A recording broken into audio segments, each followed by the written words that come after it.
All right. So this is part of our WOW series for the Grad Studies Office. And this is primarily aimed for undergrads. Or is everyone here an undergraduate student? Yep. Okay.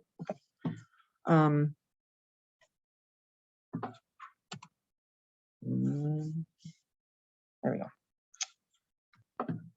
So I'm Heather Pickett. I'm the director of the Grad Enrollment Management and Marketing. I've been at Northern for 9 years, and before this job, I was the director of the McNair Scholars Program, where I helped students. I was kind of on the other side of the graduate recruiting thing, where I just helped students get into graduate programs. So this kind of information is sort of like what I feel very comfortable with and like particularly. With me today, also from the Grad Studies Office, are Tess Sayan and Adam Klingspan. Do I say your last name right? Yeah. Okay. So also from Tess is grants, and then Adam is our graduate assistant in the office, and maybe if he feels like it, he can share information about his application experience at the end, or not. Think about it. We can. Okay. Cool. So we're just gonna, and at any time, maybe just let me know if you have questions.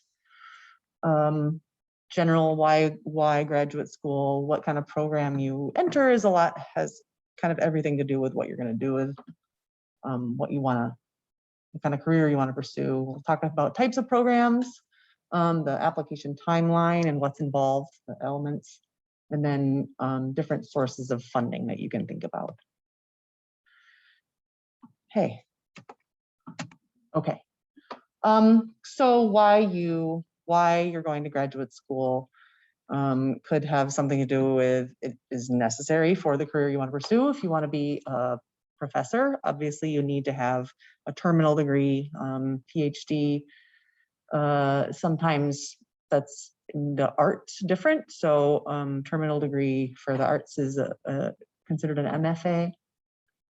It could be that you want to go back to school for professional training, some of the MBA programs, or masters of social work, nursing, things like that. You might be already in a career, and so going back to school can help you kind of climb the ladder. It can increase your earning potential. Typically, you make a lot more money with a graduate degree, and then you just become much more employable. The rates of unemployment for students with graduate degrees are far less than that for students with high school diplomas or just an undergraduate program. So there are a lot of different types of programs. Sort of on the top here, the graduate degree programs are considered, like normal grad programs, are kind of research focused, and they're Master of Arts, Master of Science, Master of Fine Arts. A doctorate is a PhD. That's Latin. PhD is short and for a shortened version of Latin, which is a Doctor of Philosophy. So it's not the doctorate. And when you call professors doctor, pardon me if you already know this information, sometimes it's confusing to people. Has nothing to do with medicine. The PhD indicates that they are a thought leader. You know, they're amongst the people in the world who know all of the things about their discipline and are, actively contributing to the body of knowledge in their little academic world.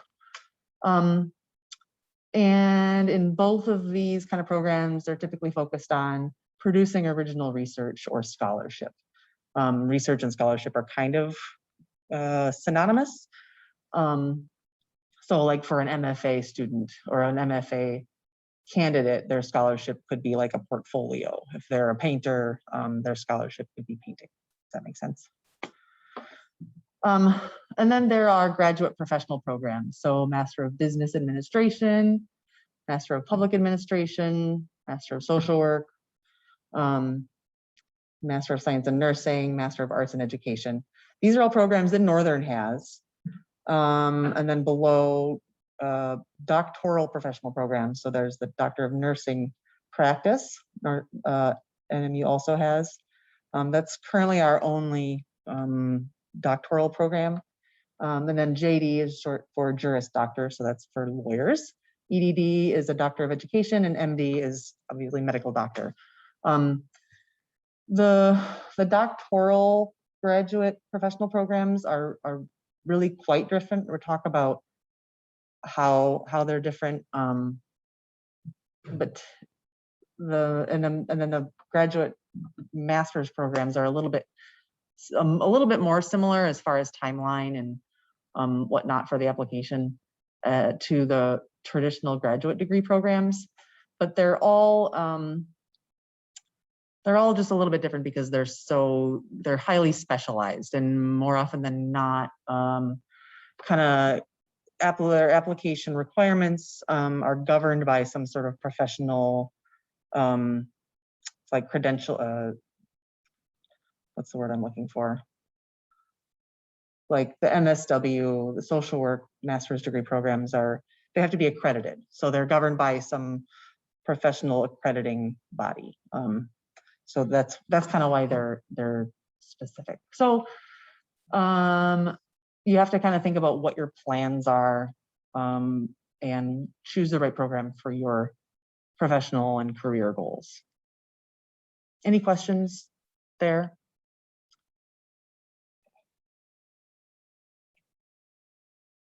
So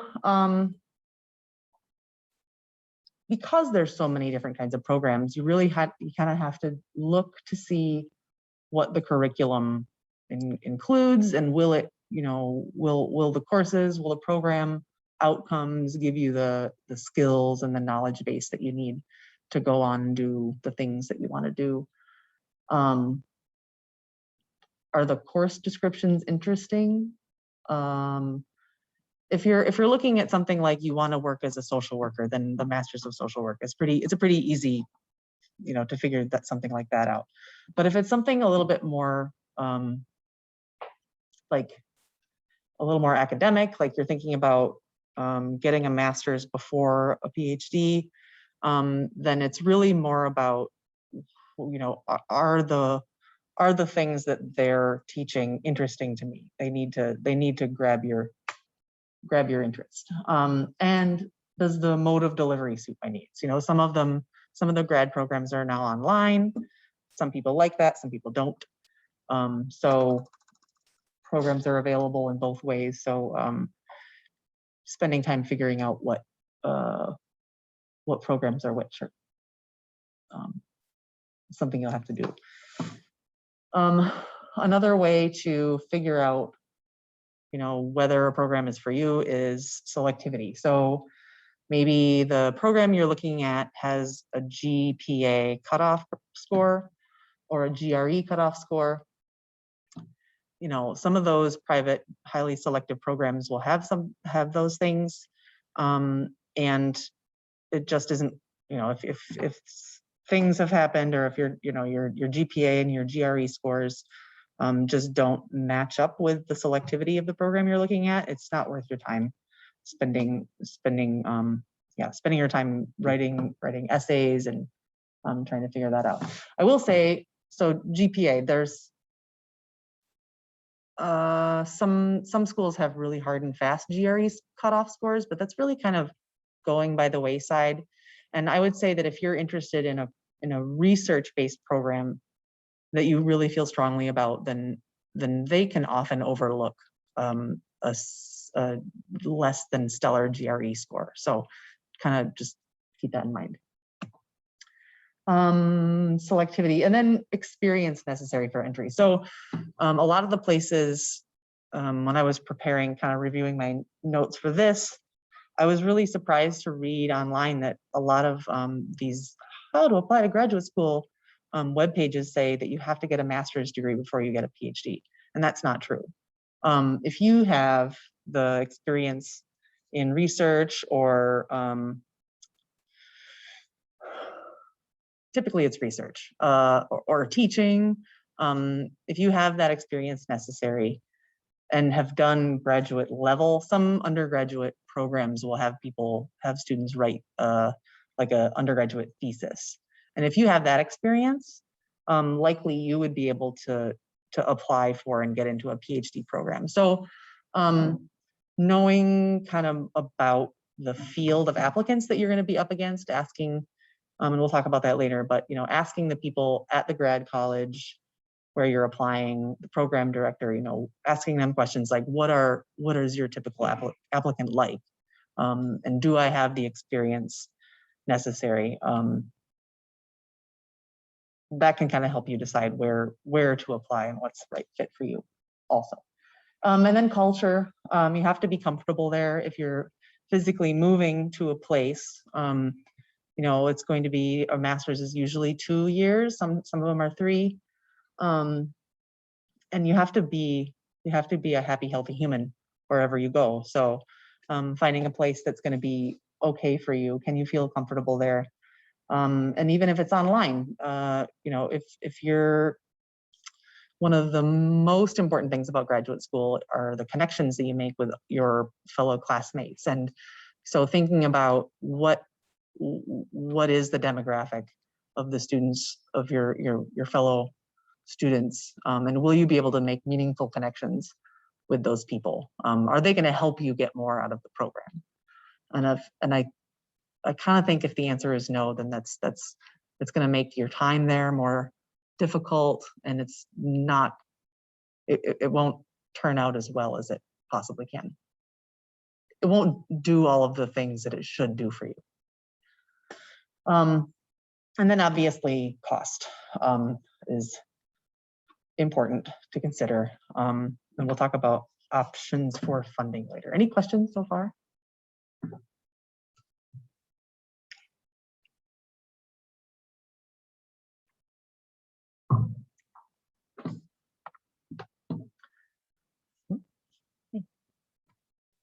Hey. Wait a second. Okay. So, so it's kind of a lot of talk about finding the right program, but how do you even start finding any programs? Googling will give you the list of schools who have paid to show up at the very top of the list, and that's kind of frustrating. I think the best place to look or to start looking is to talk with faculty with whom you have relationships here and ask them where they would recommend looking. Where did they go to school? Or where do they have relationships with other faculty elsewhere? So particularly if you've been involved in any kind of like extracurricular activities that are associated with a faculty member here, applying to that faculty member's alma mater means that you would have a letter from them, and that letter of recommendation kind of holds more weight from an alumni. So faculty is like the best way to kind of start looking. Both talking to them, or you could just like go online and review the CVs, the resumes of faculty here, or maybe you know where you want to work, and you could look at the CVs of the people who are working where you want to work. CAS means Common Application System. There's a lot of programs that use this now. So like if you log into there's GradCAS, which is for the typical research-based graduate programs. And if you open a GradCAS account, then you can apply to, it costs probably around the same actually as individual applications, except it's kind of nice because then you can submit your transcripts and test scores just once, rather than having all of that stuff sent everywhere. So if you're short on time, honestly, which is something that happens often, CAS, a Common Application System, can be kind of a good get it done quick sort of thing. You can also look for, so if you're looking particularly at graduate professional programs, looking at their accrediting agency website. So like CAATE, C-A-A-T-E, I don't even remember what that stands for, is the accrediting agency for the athletic training program that we have here. And you can go to the CAATE website and they will list all of the CAATE accredited graduate programs. So if you're looking for like a nursing program or yeah, any professional program like that, that accrediting agency will typically list all of the programs, and that's a quick way to find them. And then there are some search tools. There's like gradschools.com, Peterson's. I like one called Grad Trek. You can like go in and create a username and password, and then you have to log in every time, but then it kind of saves all of the stuff that you can save things to your profile, which is nice. So this is just a tremendously time-consuming thing. It's good to, I can't believe I forgot to put this in the PowerPoint, but you know, it's good practice to have like a range of options. One of them should be definitely I'll get in. And then one of them would be like, is your dream school?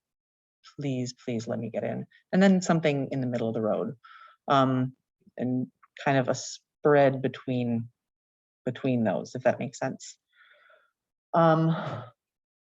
So as you're looking up all of this information, you really need to have a way to keep track of it so that you're not going back all the time. So get yourself a spreadsheet and include like, you know, the web pages, is there funding, all, you know, deadlines, all the stuff that you're going to need to go back and kind of plug into your calendar. And it's good practice to just know as much as possible from the website. And I know that not all websites are created equal. Some of them are terrible. So, but knowing as much as you can from the website by doing research will endear you to the people in the graduate office who, when you call or email, they'll be like, oh, they took the time to look up the information, which is rare actually. So, so that's a good idea. Researching the curriculum. If you're applying to a research-based program, so that's anything like math or biology or chemistry or, you know, biomedical sciences in general, humanities, anything that you're going to be doing something where you're going to write a thesis. You really need to look at the individual faculty pages. And for a lot of the programs, you're going to be applying directly to a faculty member. So like in our biology program, they need to, when a student applies, they need to already know who they're going to work with. They have to have an advisor picked out. And that kind of happens by emailing faculty, calling faculty right around this time of year. I think I already talked about professional program accreditation. Yeah. And then finding programs, you know, contacting the graduate school, of course, first, finding what you can on your own, but talking to the folks in the graduate office, you know, they're probably the first person that you want to call and or email if you're not sure where to find information.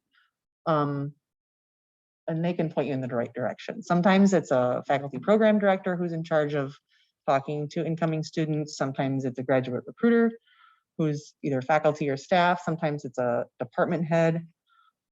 So the folks in the graduate office will know who the right person for you to talk to is.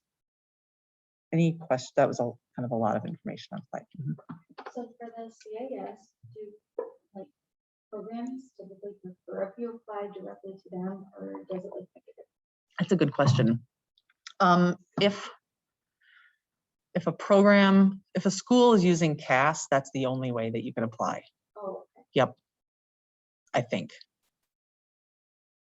at least for regular graduate programs. Physical therapy programs have their own CAS called PTCAS. AMCAS is American Medical something. So pretty much all of the professional programs have their own separate CAS systems, and then the grad CAS is for graduate programs. So yeah, if they have a CAS, then and you'll find out when you go to their website. So if you go to apply, it'll bring you to the CAS system, where you have to create a username, password, and stuff. And it doesn't make a huge difference for you, except for the fact that if you're, like I said, short on time and you want to find other programs, then that can be, yeah, a quick way to do it. Good question. Did I answer your question? Okay. Anything else? Do I move on? Okay. Timeline. So do we have kind of a mix of people? Is anyone who's applying for regular, like, research, you'll be writing a thesis kind of graduate programs? Okay. What kind of program are you applying for? MBA. Okay. And typically MBA, like, that timeline is pretty much the same too. Okay. Yep. So in your junior year, this is like, in a perfect world, you can spend your junior year, that's when you're like talking to faculty here, trying to figure out what kind of program that you want to get into and where. The summer before, if it's possible for you to go and visit, that's a good thing. Right around this time of year too, some programs will have like preview weekends that you can apply to. And that's something that you can ask the grad office if they have visit programs. So yeah, summer before your senior year, visiting campuses, attending virtual visits, preparing for and taking entry exams. For MBA, probably you'll have to take a GMAT. Some of them take a GRE too. And for most other programs, it's a GRE. If it's like a hardcore, like if you're applying for like a really hardcore research program, they might ask for a subject test. So like a math specific or chemistry specific or physics specific GRE. I think it's good to have that like done by the end of the summer or like early in the application cycle, so that you're not like having that hanging over your head. But if it's not required, then I'd say that like you don't for a lot of programs now, it's not required, and that's awesome. By August, you should be trying to finalize your list of schools. Definitely get your testing out of the way and contacting faculty of interest. So reaching out saying, hi, my name is Heather and I am attaching my curriculum vitae for your review. Wondering if you're interested, if you will be taking graduate students for fall 22 or whenever you're going to be starting. Faculty get a crap ton of emails, so you want to make it short and concise, and all of the pertinent information right there. And then also keep in mind that it's really easy to miss emails. So if you haven't heard back in a week, you go find it in your sent folder and you resend it. You said, hey, just checking up on this. Thanks so much. Look forward to talking to you.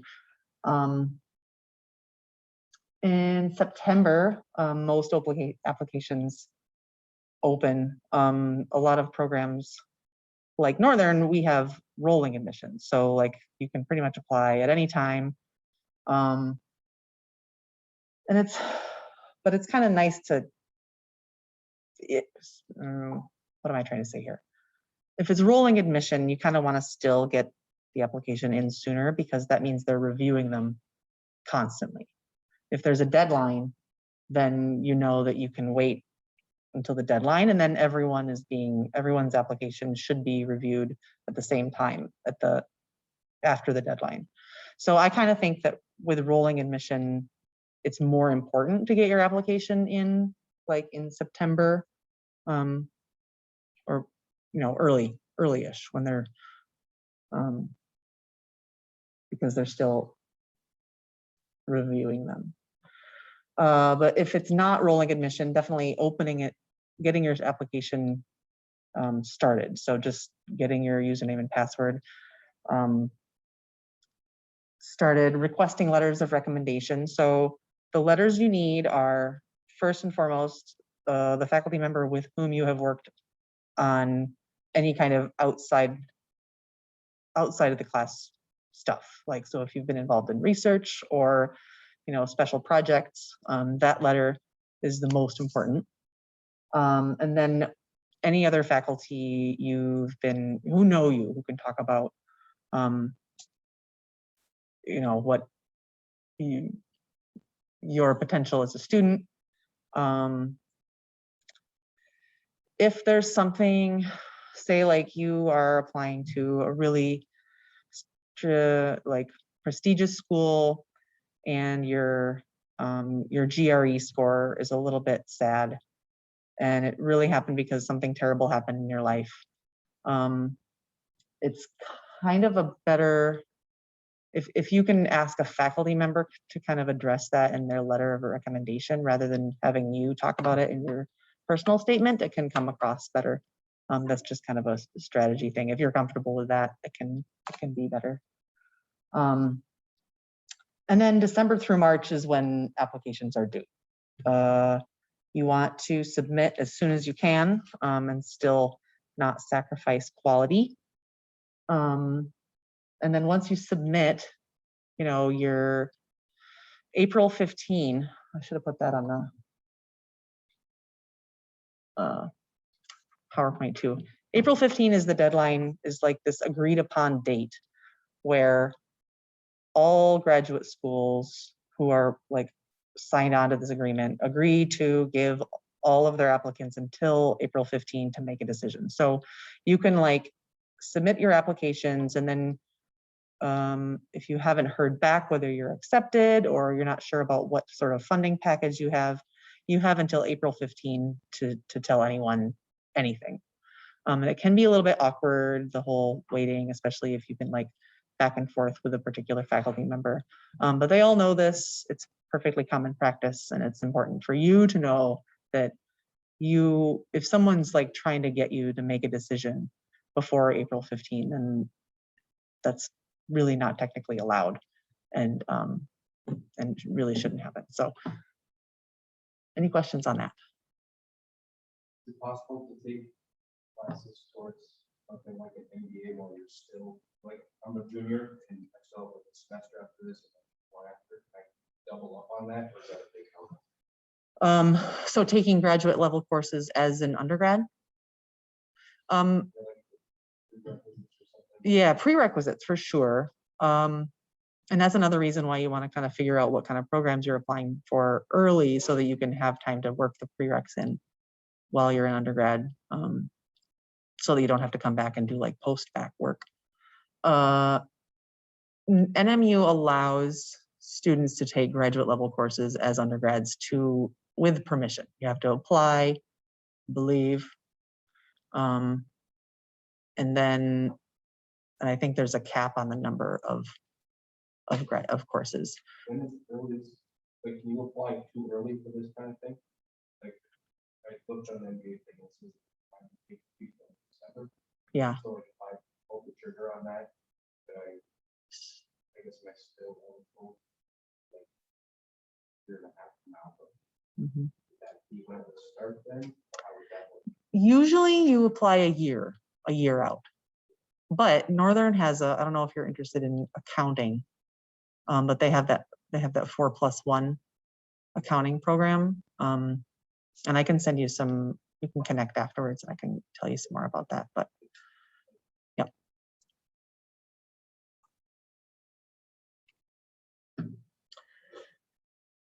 So medical school, no one's applying to medical school, anyone? All right, well, you can tell your friends who are applying to medical school that it all happens earlier. And everything goes through AMCAS, and you totally have to take the MCAT, and all of the medical schools are super unmoving on MCAT scores. So if a school has, anyway, if you don't have to apply to medical school, good for you. Wait, I forgot about our online attendees. I'm sorry, here I am. I'm gonna continue talking about the medical school. So it all happens earlier. Undergraduate universities will have like a pre-med advisor, and you really have to connect with that person in order to, because they have to be like, I think they have to submit your letters for you. There's some sort of, they have to be involved in your application. All medical school applications go through AMCAS. You can really start your essays, get your MCAT taken, and start requesting letters of recommendation in January through April, May. And this is the, I guess this would be in your junior year, actually. May is when you can kind of go into AMCAS and start with the demographic and academic background information. So there's a lot of stuff in there that isn't individual school particular that you can kind of get done before you have a full list. Send scores and transcripts, reminding your letter writers, and finalizing your list of schools you're going to apply for. In June, you want to submit the application, your primary application, as soon as possible. And then secondary applications is where you go in and submit essays. So you have some more time to be continually editing those. September through March is when they do interviews. If you do an interview and you're, you get a callback or notification that you're on a wait list, then it's a good idea to send a letter of interest or intent. Actually, you would send a letter like that, kind of no matter what, just to let them know what your intentions are. If you're not sure, even at that point, you can say that you're, mulling over your options. And then October through May is when you would review offers, attend admit weekends, and select a program. Admit weekends, by the way, are something that they do for regular graduate programs too. And if you are at all able to go to an admit meet, like it's a student visit for admitted students. That's often a way for you to connect with faculty or program directors who can then figure out if there's any more money they can give you. If you need to go and negotiate a better funding package, that's a good time to do that. So lots of stuff involved in the application. The obvious first, the application fee. If you are, there's often schools will offer fee waivers. If you're experiencing financial hardship, it doesn't hurt to ask. It's totally normal to ask. Then you should do that. You'll have to supply official transcripts, test scores. So all three of those things cost money. So if you're applying to like 9 programs and each of the applications cost that much money, you're gonna kind of have to budget for this. So keep that in mind. The essays are just so time consuming.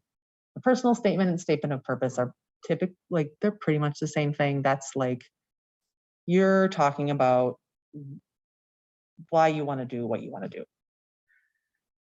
How did this, how does your getting into this program and what you're going to do there fit into your overall life goals and how you're going to impact the world. A letter of intent is a little bit more straightforward.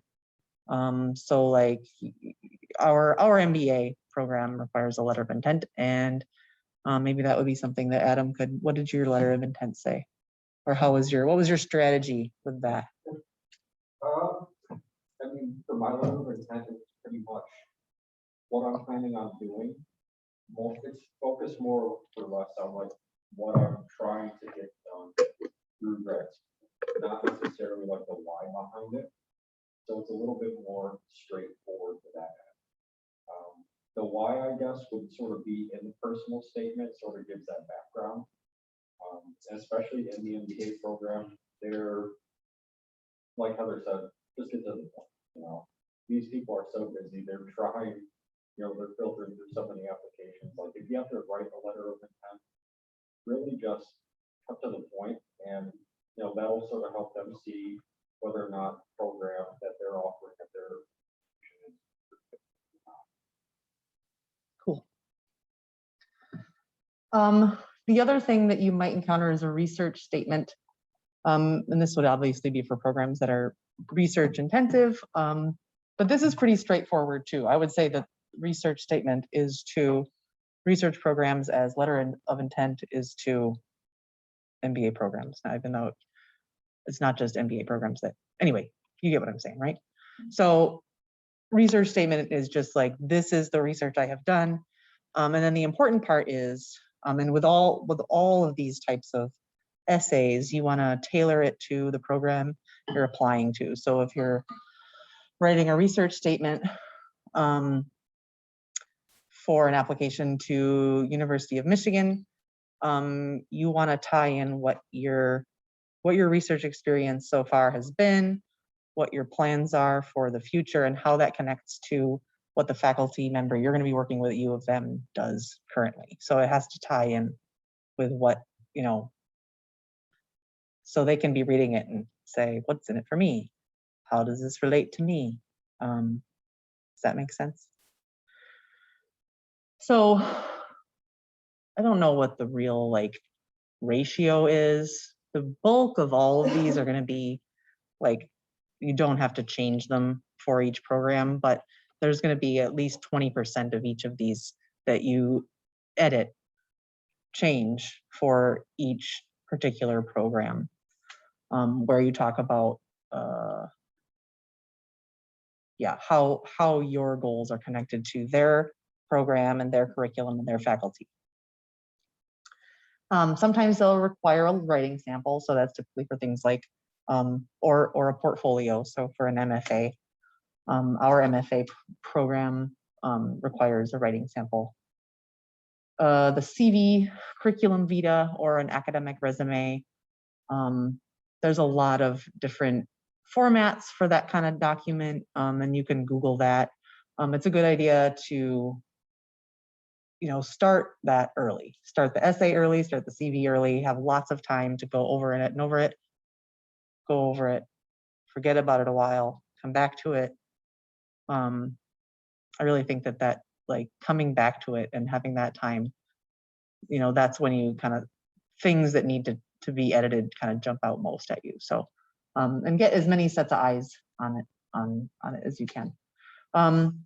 If you're applying for like our nursing program, something that requires a credential of some sort, then you'd have to supply that. And then for a research focused program, you would have to indicate who you're going to be working with and get their support as your advisor. Any questions on that so far?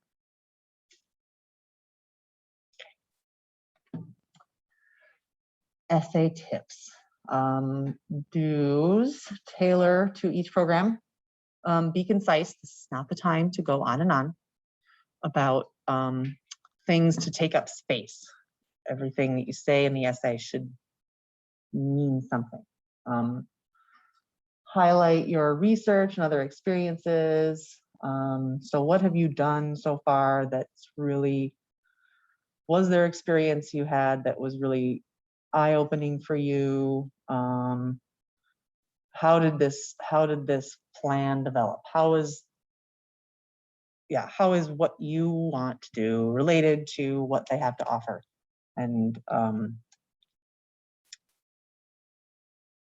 kind of tell the story of your relationship if we can.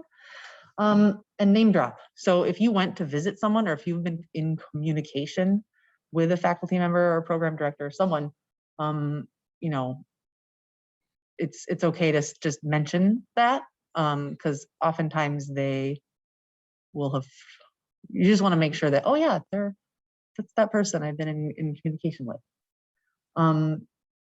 Don't include telling a sad story, and this sounds mean, but they're reading all these essays and they don't,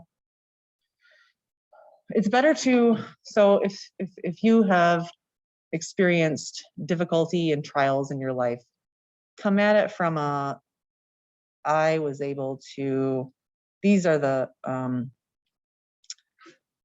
skills I developed in encountering these difficulties. Does that make sense? So it's not your, try not to talk about and dwell on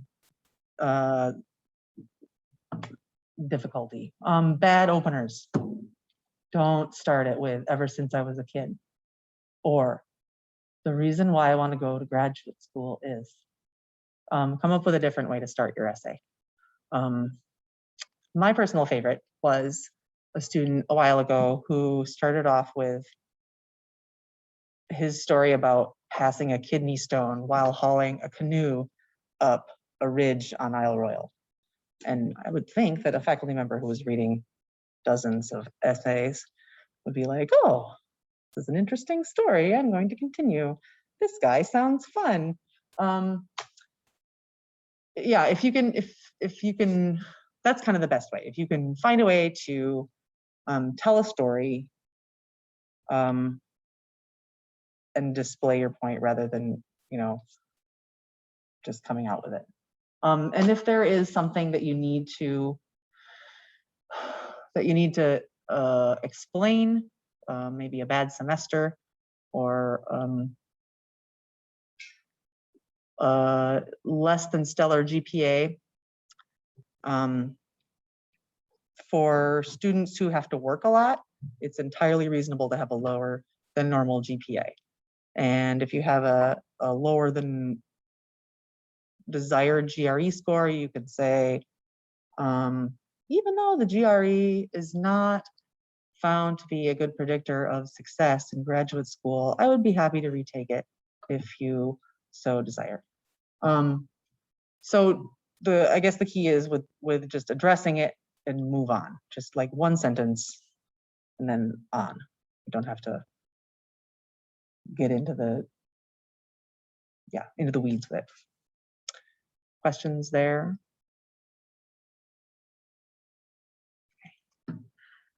Sources of funding include federal loans. You should really submit a FAFSA every year. There's a lot of stuff that you won't be eligible for unless you have submitted a FAFSA. It's free. It's a good idea to just have it on file. So just do that by March 1st every year if you're going to be enrolling.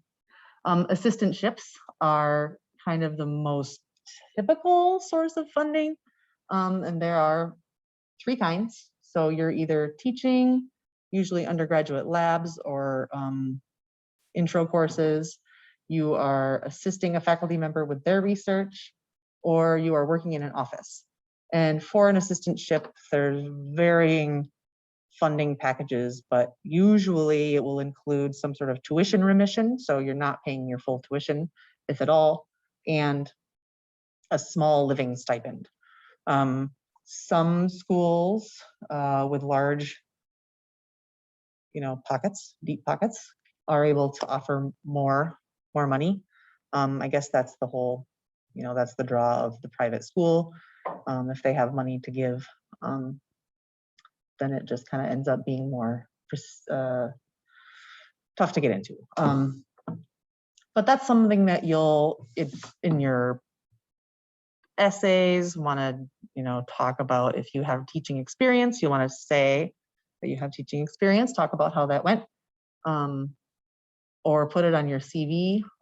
Any skills you have that will make it easy or not easy, make you seem like a good candidate for any of these funding mechanisms you want to talk about, either in your CV or in your essays, or have your letter writer, one of your letter writers, address it.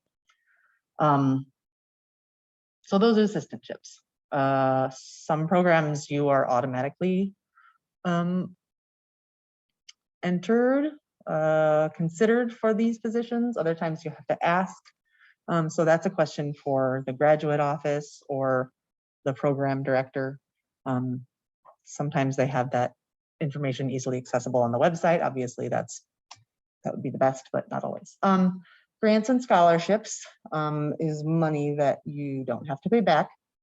And depending on, it can be an internal, like, a grant or a scholarship offered by the university, or it can be an outside agency.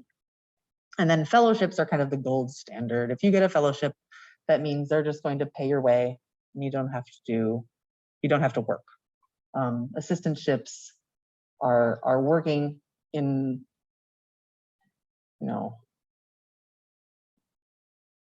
working for your tuition, I guess. Yeah. There's not a good way to find all of the grants and scholarships and all of the fellowships. There's a nice website.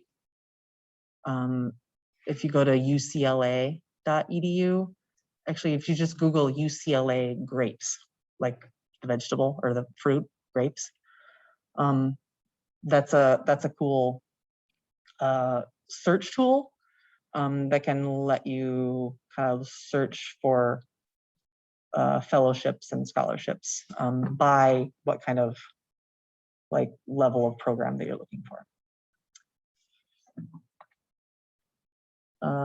Questions so far?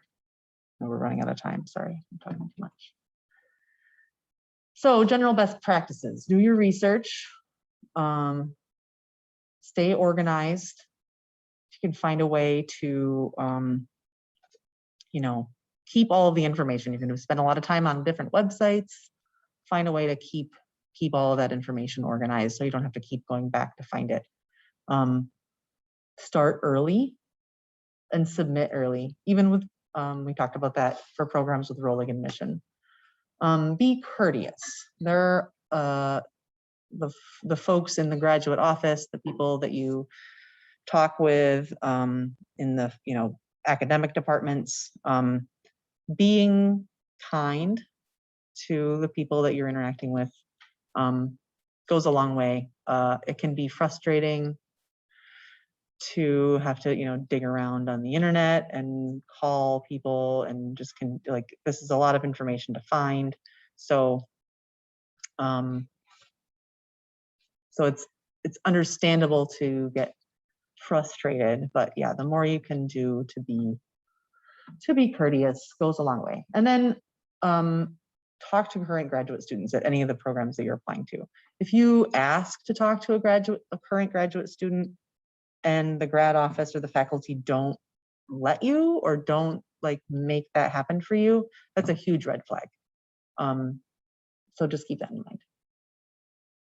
They're kind of that's I would say your best source of information, as well as faculty.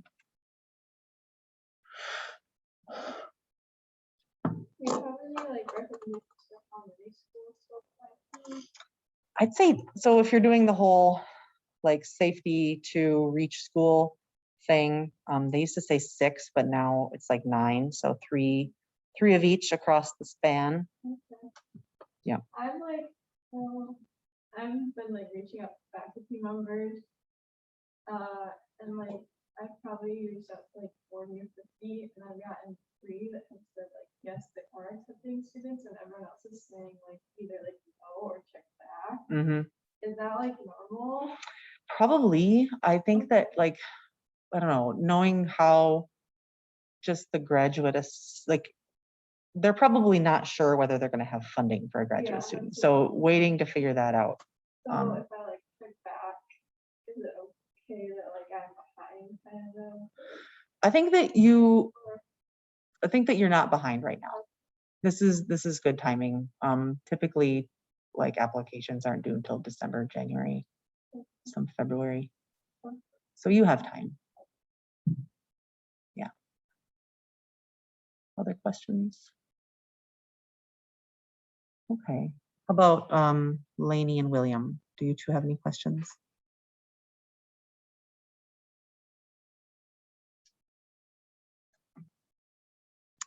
All right. I'm hoping you all signed in. I'm just gonna write William's name down. I'm gonna send you a host event survey. If you could submit it for feedback, that would be very helpful to me. And yeah, feel free to get in touch with me if you have questions.